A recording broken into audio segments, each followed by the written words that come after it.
Assalamualaikum warahmatullahi wabarakatuh.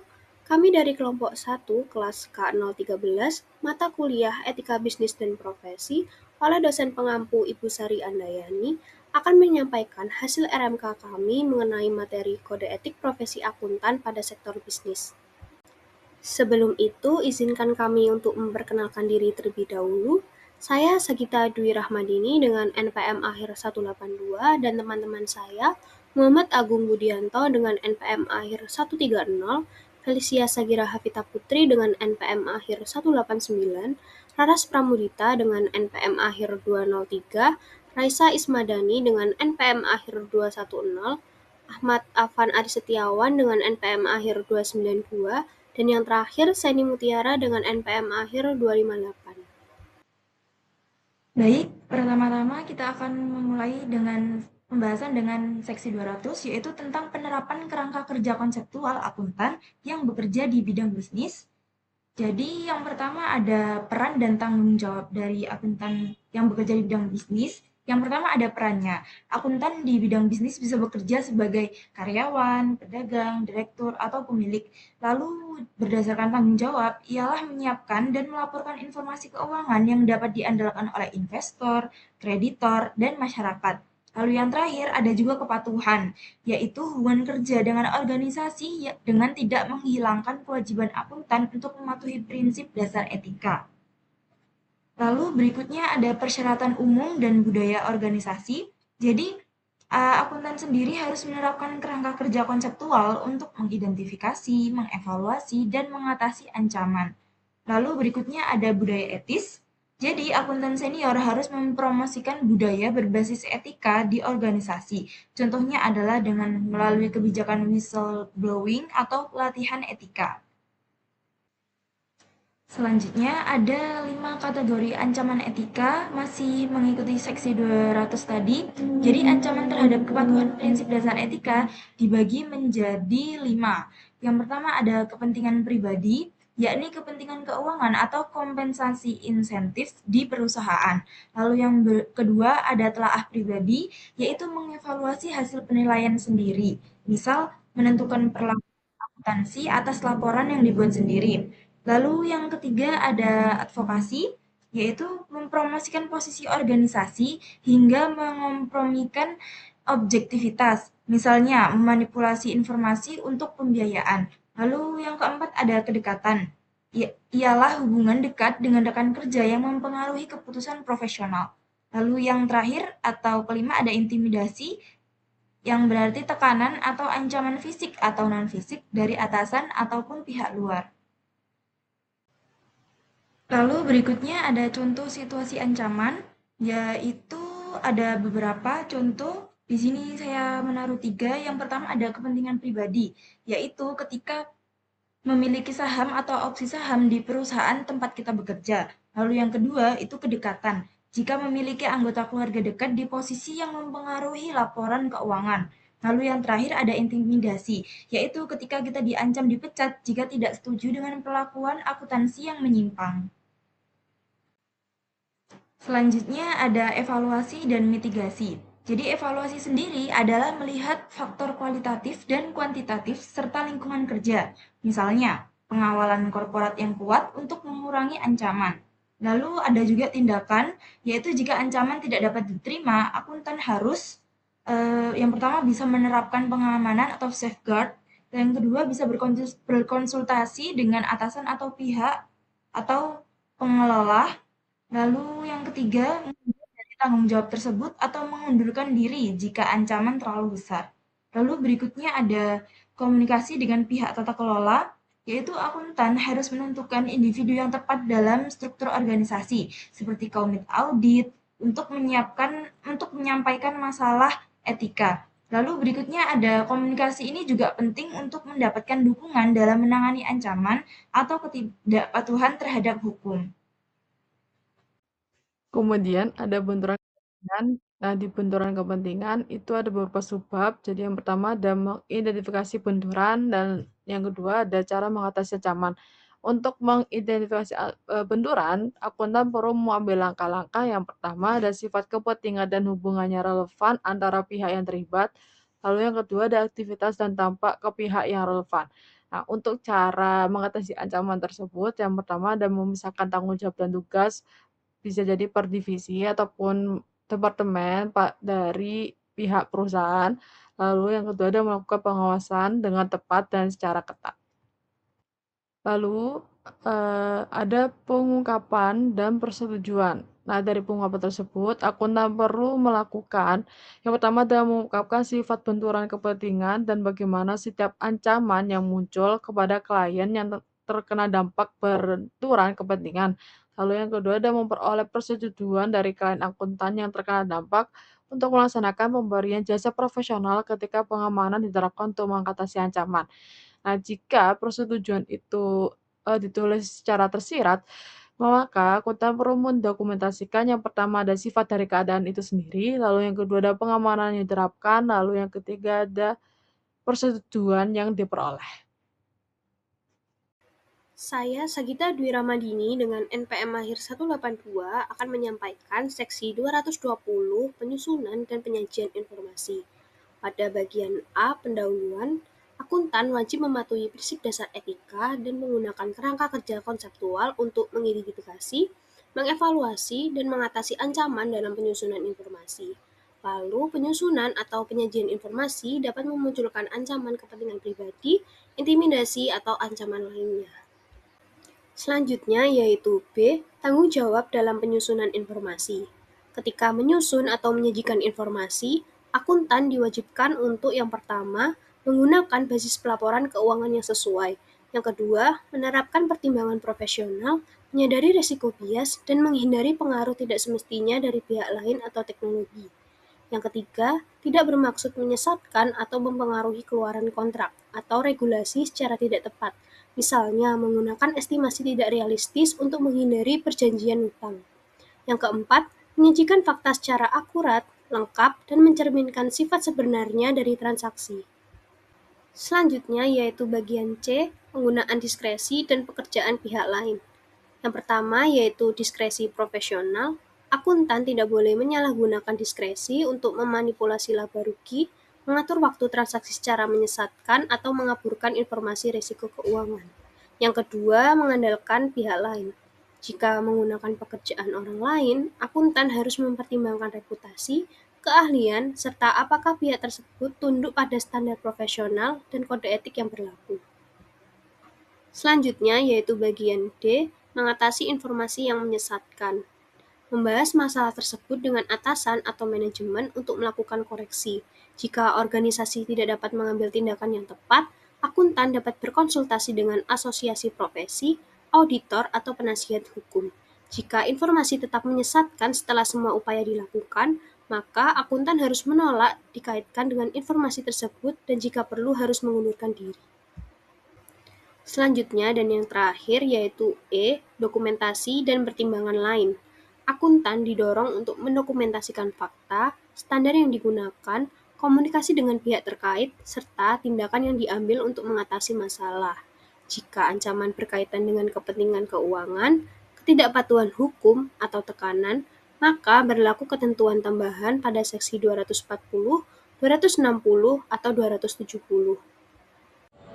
Nah, selanjutnya saya akan menjelaskan materi tentang seksi 230. Bertindak dengan keahlian yang memadai. Nah, yang pertama pendahuluan yaitu akuntan disyaratkan untuk memenuhi prinsip dasar etika dan menerapkan kerangka kerja konseptual yang ditetapkan di seksi 120 untuk mengidentifikasi, mengevaluasi, dan mengatasi ancaman.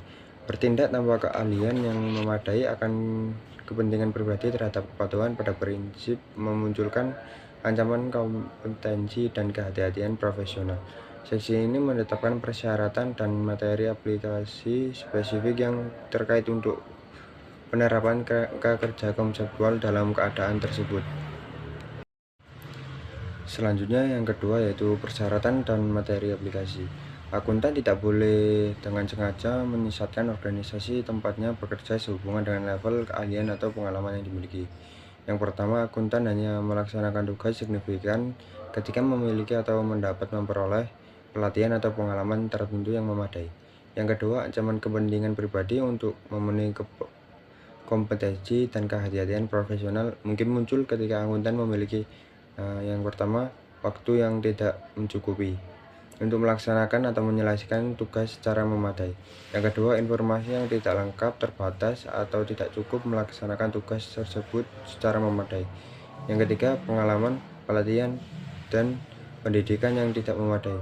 Yang keempat, sumber daya yang tidak cukup untuk melaksanakan tugas secara memadai. Selanjutnya itu yang ketiga, faktor yang relevan dalam mengevaluasi level ancaman tersebut termasuk yang pertama, sejauh mana akuntan bekerja dengan orang lain. Yang B, tingkat senioritas akuntan yang bekerja di bisnis. Yang C, level supervisi dan penalaan yang diterapkan terhadap pekerjaan. Yang keempat, contoh tindakan yang dapat menjadi pengaman untuk mengatasi ancaman kepentingan pribadi termasuk yang pertama, mendapatkan bantuan atau pelatihan dari seorang dengan keahlian yang dibutuhkan. Yang kedua, memastikan kecukupan waktu dalam melaksanakan tugas yang relevan. Jika ancaman terhadap kepatuhan pada prinsip kompetensi dan kehati-hatian profesional tidak dapat diatasi, maka akuntan harus menemukan apakah menolak untuk melakukan tugas yang dimaksud. Jika akuntan menentukan bahwa penolakan adalah tepat, maka akuntan harus mengomunikasikan alasannya. Nah, yang ketiga itu pertimbangan lain. Persyaratan dan materi aplikasi di seksi 270 berlaku ketika akuntan mendapat tekanan untuk bertindak dengan cara yang mungkin memunculkan pelanggaran terhadap prinsip kompetensi dan kehati-hatian profesional. Selanjutnya, kita masuk ke seksi 240, yaitu tentang kepentingan keuangan, kompensasi, dan insentif yang terkait dengan pelaporan serta pengambilan keputusan keuangan. Kita mulai dari bagian A, yaitu umum. Pada bagian ini dijelaskan bahwa akuntan tidak diperbolehkan memanipulasi informasi atau penggunaan informasi rahasia untuk memperoleh keuntungan pribadi maupun pihak lain.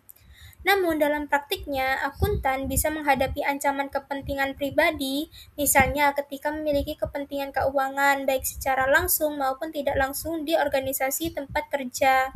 Selain itu, ancaman juga bisa muncul jika akuntan memiliki hak atas bonus atau kompensasi berbasis kinerja, memiliki saham atau insentif lain yang nilainya dipengaruhi oleh keputusan yang dibuat, serta mengikuti program insentif yang bergantung pada pencapaian target tertentu. Baik, selanjutnya kita lanjut ke slide berikutnya yang membahas contoh dan faktor yang perlu dipertimbangkan. Salah satu contoh ancaman adalah ketika akuntan memiliki motif dan peluang untuk memanipulasi informasi sensitif demi memperoleh keuntungan keuangan. Oleh karena itu, ada beberapa faktor yang perlu dipertimbangkan dalam mengevaluasi ancaman tersebut. Pertama, signifikansi kepentingan keuangan yang dimiliki. Kedua, adanya kebijakan dan prosedur dari pihak independen yang dapat mengurangi resiko. Ketiga, pentingnya mengungkap kepentingan kepada pihak yang bertanggung jawab. Dan yang terakhir, adanya prosedur audit bagi internal maupun eksternal sebagai bentuk pengawasan. Perlu juga diperhatikan bahwa ancaman bisa meningkat apabila terdapat tekanan, baik secara langsung maupun tidak langsung dari atasan atau pihak lain. Selanjutnya di sini ada seksi 250 mengenai bujukan termasuk hadiah dan kerah tamahan. Seksi ini mengatur bagaimana akuntan harus bersikap saat menerima atau menawarkan bujukan, baik yang dilarang maupun secara umum diperbolehkan. Bujukan adalah objek, situasi, atau tindakan yang digunakan untuk memengaruhi perilaku orang lain secara tidak patut. Contohnya itu seperti hadiah, ceramah tamahan, hiburan, donasi politik atau sosial, dan tawaran khusus karena hubungan berteman. Faktor penilaian apakah bujukan tidak patut. Akuntan harus menggunakan pertimbangan profesional dengan melihat faktor berikut. Pertama, menilai atau besarnya bujukan. Kedua, frekuensi pemberian. Tiga, waktu pemberian, misalnya saat tender atau proyek berjalan. Keempat, budaya atau kebiasaan setempat.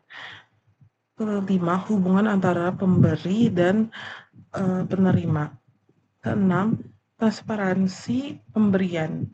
Ketujuh, apakah diminta penerima. 8, reputasi pihak pemberi. Tindakan lanjutan jika ada ancaman etika dari bujukan tersebut. Jika bujukan menimbulkan ancaman etika, langkah yang dapat dilakukan yang pertama, melaporkan kepada atasan atau manajemen senior. Kedua, menolak bujukan, tidak menghentikan hubungan bisnis dengan pemberi. Keempat, mendokumentasikan kejadian. 5, mengembalikan hadiah sesegera mungkin. 6, mengalihkan keputusan kepada pihak independen. Bujukan tanpa niat, tidak patuh. Jika bujukannya bersifat biasa dan tidak penting, ancamannya mungkin kecil dan dapat diterima. Contohnya itu ada jamuan makan siang biasa saat rapat bisnis, souvenir nilai kecil, atau undangan acara umum. Namun harus tetap dievaluasi. Contoh ancaman etika. Yang pertama, ada ancaman kepentingan pribadi, seperti akuntan ditawari pekerjaan sampingan atau kosong. Yang kedua, ada ancaman kedekatan, misalnya akuntan sering diundang pelanggan ke acara hiburan. Yang ketiga, ada ancaman intimidasi, misalnya akuntan menerima fasilitas mewah yang tidak pantas untuk ditolak. Selanjutnya ada keluarga inti atau keluarga dekat. Akuntan juga harus tetap waspada bila bujukan diberikan kepada suami atau istri, anak, orang tua, atau saudara dekat. Jika bujukan kepada keluarga yang dimaksudkan memengaruhi keputusan akuntan, maka tetap dianggap ancaman etika. Contohnya, pasangan akuntan ditawari pekerjaan oleh vendor yang sedang negosiasi kontrak. Pertimbangan lainnya, jika bujukan terkait yang pertama, bonus kinerja, kompensasi, dan insentif, maka hal ini mengacu pada seksi 240.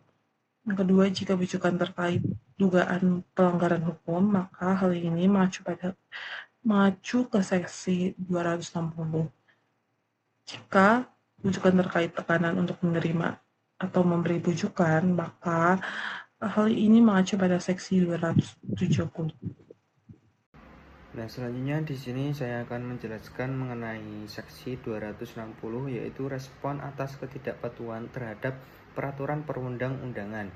Nah, ancaman kepentingan pribadi atau ancaman intimidasi terhadap kepatuhan pada prinsip integritas dan perilaku profesional itu muncul ketika seorang akuntan itu menyadari adanya ketidakpatuhan atau dugaan ketidakpatuhan itu terhadap peraturan perundang-undangan.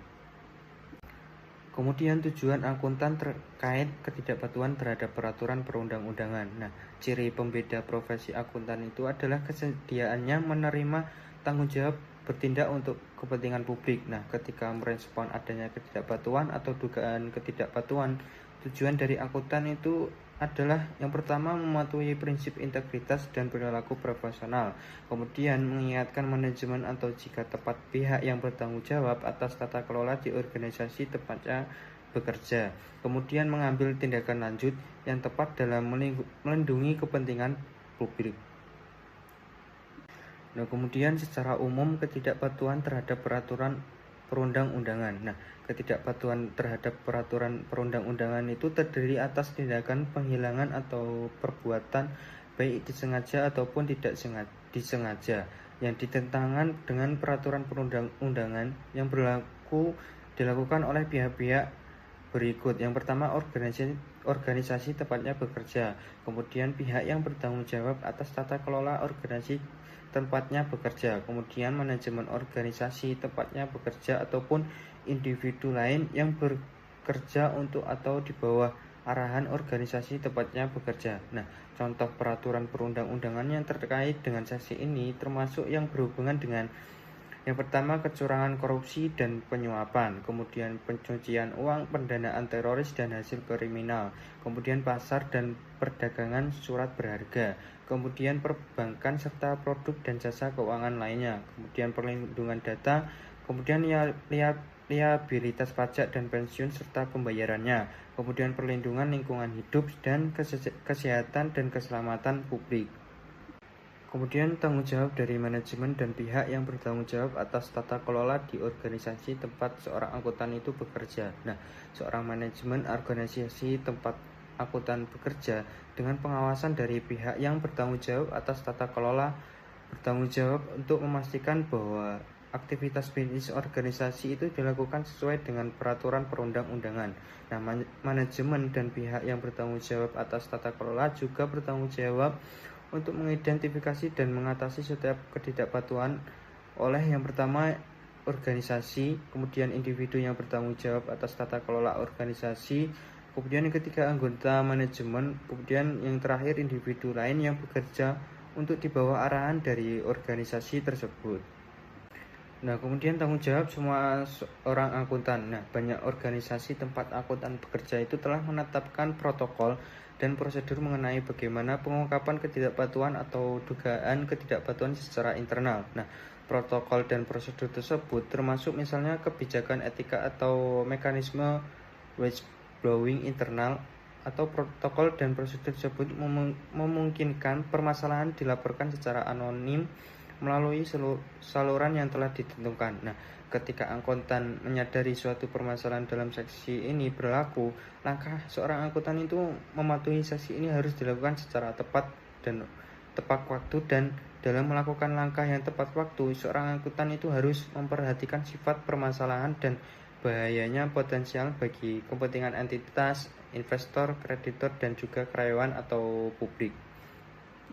Kemudian adanya tanggung jawab akuntan senior yang bekerja di bisnis. Nah, seorang akuntan senior yang bekerja di bisnis adalah direktur dan komisaris atau pejabat eksekutif atau karyawan senior yang mampu memberikan pengaruh signifikan terhadap dan membuat keputusan tentang perolehan, penempatan, dan pengendalian atas sumber daya manusia, keuangan teknologi, dan sumber daya fisik dan sumber daya tidak berwujud dari organisasi tempatnya bekerja. Nah, jika dalam rangka melaksanakan aktivitas profesional, seorang akuntan senior itu menyadari informasi mengenai ketidakpatuhan atau dugaan tidak patuhan, maka seorang akuntan tersebut harus memahami permasalahannya, yaitu yang pertama sifat dari ketidakpatuhan atau dugaan ketidakpatuhan dan keadaan di mana hal tersebut telah terjadi atau mungkin terjadi. Kemudian yang kedua, menerapkan peraturan perundang-undangan yang berlaku sesuai dengan keadaan.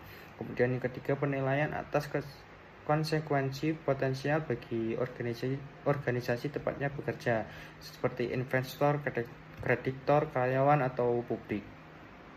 Kemudian ada contoh bagaimana keadaan yang mungkin menyebabkan seorang akuntan senior itu tidak memiliki keyakinan terhadap integritas atasannya dan pihak yang bertanggung jawab atas tata kelola, termasuk situasi ketika seorang akuntan senior mencurigai atau memiliki bukti keterlibatan mereka atau sengajaan mereka untuk terlibat dalam setiap ketidakpatuhan, kemudian bertentangan dengan peraturan perundang-undangan. Mereka belum melaporkan atau mengesahkan pelaporan permasalahan kepada otoritas berwenang dalam periode yang seharusnya.